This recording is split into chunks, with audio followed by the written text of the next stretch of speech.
नमस्कार, आप देख रहे हैं न्यूज़ 8 का डिजिटल प्लेटफॉर्म। आपके साथ मैं हूं प्रीति भारद्वाज और आज हम एक बार फिर से बात करने वाले हैं राजा रघुवंशी हत्याकांड के बारे में। आप सभी को पता है कि सोनम समेत 5 लोग गिरफ्तार हो चुके हैं।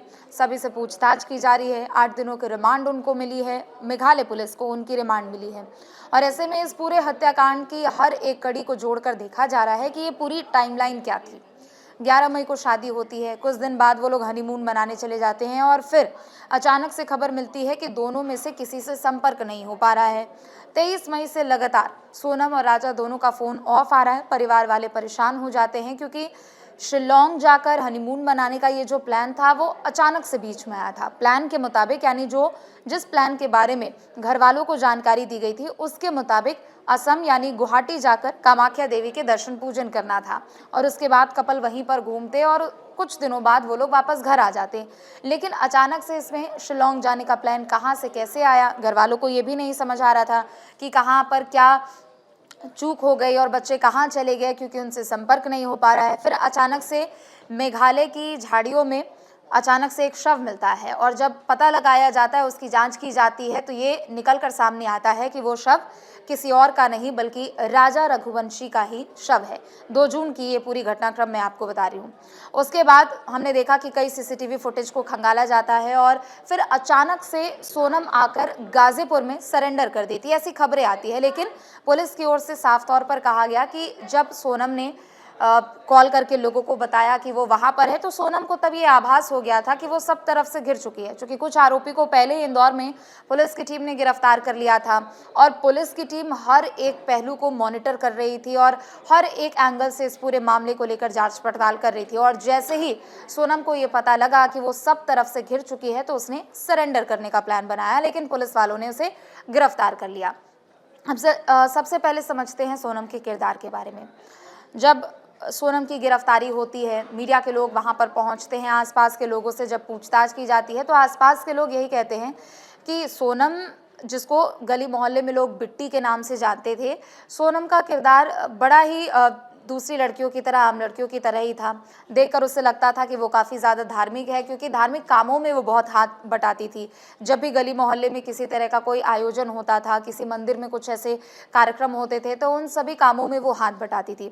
नवरात्रों का खास तौर पर जब समय आता था तो सोनम गली मोहल्ले के बच्चों को डांस सिखाती थी। सोनम को खुद डांस का बहुत शौक था। और राजा के अगर हम बारे में बात करें तो राजा रघुवंशी, जो कि एक ट्रांसपोर्ट कारोबारी है, अच्छे फैमिली बैकग्राउंड से आते हैं और घर वालों को तलाश थी कि किसी एक अपने बिरादरी में किसी एक ऐसी लड़की को ढूंढकर राजा की शादी करा दी जाए, चूँकि वो सभी भाइयों में एक वो अकेले बच रहे थे जिनकी शादी करानी थी, ताकि परिवार की भी जो परेशानी हो वो हट जाए और परेशानी भी नहीं, परिवार की जो चिंता हो वो खत्म हो जाए। लेकिन शादी होती है, सब कुछ ठीक चल रहा होता है और 11 दिन बाद ये घटना निकलकर सामने आती है। इस घटना ने सभी को चौंका दिया, क्योंकि इससे कई सारे एक तो पहलू निकलकर सामने आए हैं। जब शादी कराने वाले पंडित से पूछा गया तो पंडित जी ने कहा कि सोनम जो थी वो उच्च मांगलिक थी और राजा रघुवंशी जो थे वो आंशिक मांगलिक थे, यानी मंगल का प्रभाव उनका कम था। पंडित जी ने पहले ही बोला था कि दोनों की शादी नहीं हो सकती है और अगर हुई तो किसी एक की हानि होगी।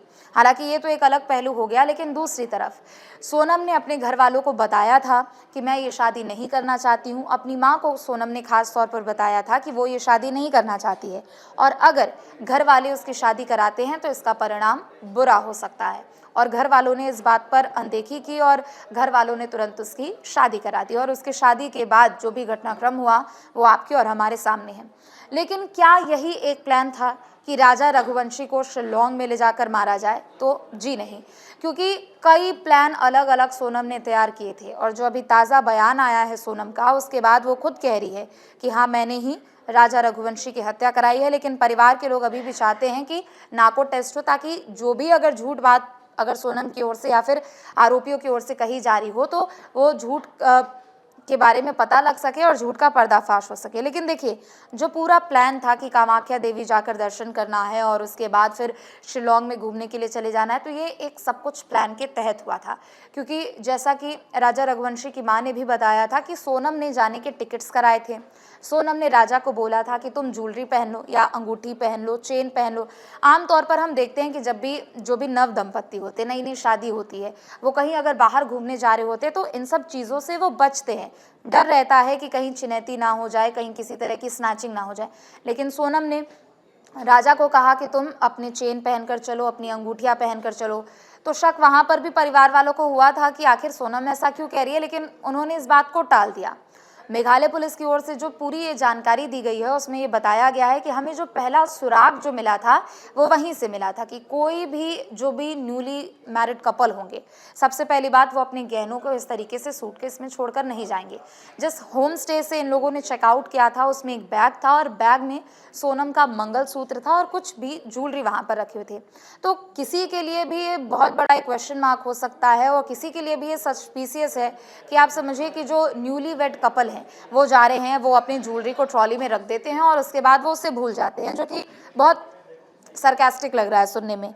लेकिन पॉइंट नंबर 1 तो ये है कि इस प्लान जो था वो प्लान सिर्फ शादी के तुरंत पहले नहीं बनाया गया था, प्लान पहले से तय था, यानी शादी से भी कुछ दिन पहले से तय था। और प्लान नंबर अगर 2 की हम बात करते हैं, जो पॉइंटर 2 है कि आखिर इस जगह को ही क्यों चुना गया। शिलोंग को दरअसल इसलिए चुना गया क्योंकि वो एक तरीके से वो बैकअप प्लान था। पहले की जो प्लानिंग थी वो असम में ही मारने की प्लानिंग थी, कामाख्या देवी के दर्शन करने के समय ही मारने की थी। और जो आरोपी है वो वहाँ से वो कुल्हाड़ी लेकर जाते हैं, कुल्हाड़ी से मारपीट करके फिर राजा को मौत के घाट उतार देते हैं। और आमतौर पर वो ऐसी कुल्हाड़ी थी जो कि मेघालय में मिलती भी नहीं है और उसको देख के कोई भी बता सकता है कि ये मेघालय का प्रोडक्ट नहीं है, आसपास में असम में ये नहीं खरीदा गया है।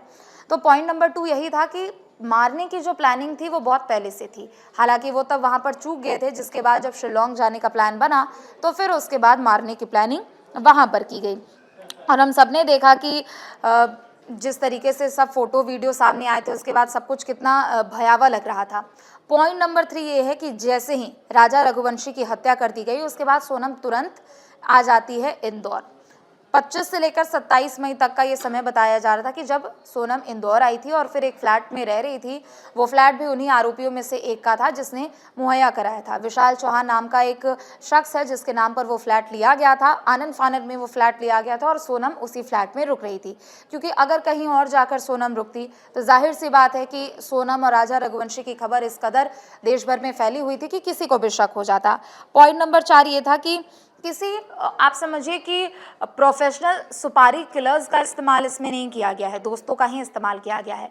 राज कुशवाहा से सोनम ने कहा कि मैं अब थक चुकी हूँ, मुझसे अब आगे नहीं होगा, या तो इसको मार दो नहीं तो मैं मर जाऊंगी। तो फिर उसके बाद राज कुशवाहा ने ये प्लान बनाया था और किसी प्रोफेशनल सुपारी किलर्स को हायर नहीं किया था। उन्होंने अपने दोस्तों में ही इस बारे में बात की और उसके बाद कुछ लोग तैयार हो गए और उसके बाद उनको पैसों का लालच दिया गया और उसके बाद राजा रघुवंशी की हत्या कर दी गई। पॉइंट नंबर 5 जो सामने आया था कि आखिर सोनम अचानक से गाजीपुर कैसे पहुंच गई, क्या नेपाल भागने का उसका प्लान था? तो नेपाल भागने का कुछ ऐसा अभी प्लान नहीं आया, लेकिन हाँ, नेपाल के बजाय उसका प्लान था कि वो सिलीगुड़ी भाग जाती, क्योंकि जब पहली जानकारी यही आई कि गाजीपुर से सोनम की गिरफ्तारी हुई है, सबके दिमाग में यही था कि गाजीपुर अचानक से सोनम क्यों पहुंच गई। अगर उसको सरेंडर करना होता वो सीधा इंदौर जाकर सरेंडर करती, अपने घर वालों को बताती, लेकिन गाजीपुर ही क्यों?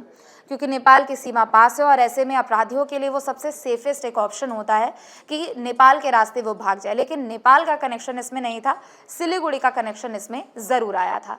तो अभी परत दर परत इस हत्याकांड को लेकर और भी अभी खुलने बाकी हैं और जैसे जैसे एक एक बयान सभी आरोपियों की ओर से दिए जा रहे, इस हत्याकांड में एक नया मोड़ भी सामने आ रहा है। फिलहाल के लिए बस इतना ही। आप देखते रहे न्यूज़ स्टेट। नमस्कार। जहां भक्ति है हर शब्द में, कथाओं में छुपे हैं दिव्य रहस्य और ज्योतिष देता है जीवन को दिशा। धर्म से जुड़ी हर बातों को जानने के लिए हमारे चैनल स्तुति को सब्सक्राइब करें।